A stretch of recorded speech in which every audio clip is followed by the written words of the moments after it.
खरोखर ह्या सभागृहाला आपण एक छाप दिली की राजकारणी घरातल्या लोकांनी कसं वागावं हे आपल्याकडनं आम्ही शिकलो.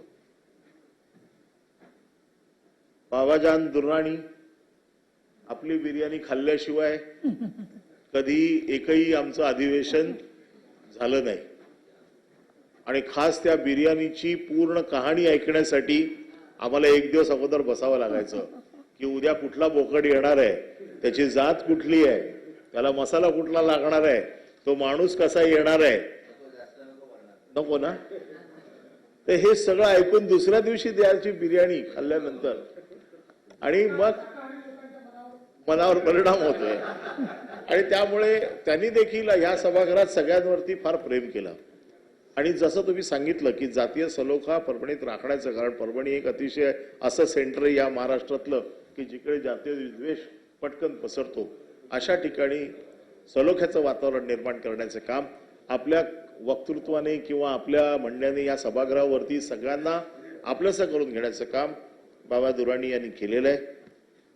रमेश पाटील कोळी समाजाचे एक चांगले नेते, ज्यांनी सतत इथे कोळी समाजाचे प्रश्न, जात पडताळणीचे प्रश्न कायम लावून धरले आणि आपल्या समाजाने आपल्याला प्रतिनिधित्व दिलंय, तर त्या प्रमाणाच्या प्रती आपली एक भावना असते की या समाजासाठी मी काय करू शकतो. कारण इथे येणारा प्रत्येक सदस्य असतो तो ज्या दिवशी पहिल्या दिवशी पाय ठेवतो इथे, त्या दिवशी एक संकल्पना करतो की माझ्या आमदारकीच्या कारकिर्दीमध्ये मी काहीतरी माझ्या समाजासाठी किंवा माझ्या पक्षासाठी किंवा लोकांसाठी मी काहीतरी करीन, ही एक त्याची भूमिका असते आणि तो 6 वर्ष त्याच्यासाठी धडपडत असतो.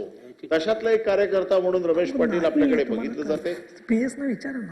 रामराव पाटील आपण देखील त्याच एका कॅटेगरीमध्ये काम करताय की तुम्हाला जे प्रतिनिधित्व पक्षाने दिलं, तर पक्षाला उलट पक्षी मी काय देऊ शकतो.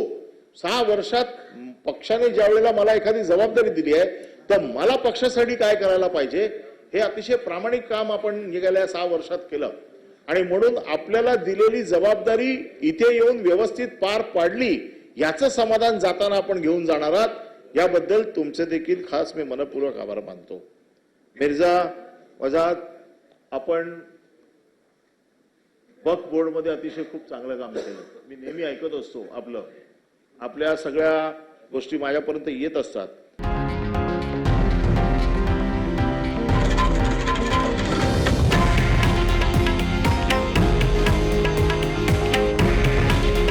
हे आहे देशातील नंबर 1 न्यूज नेटवर्क आणि आपण पाहत आहात TV9 मराठी. काळजी तुमची, हित महाराष्ट्राचं.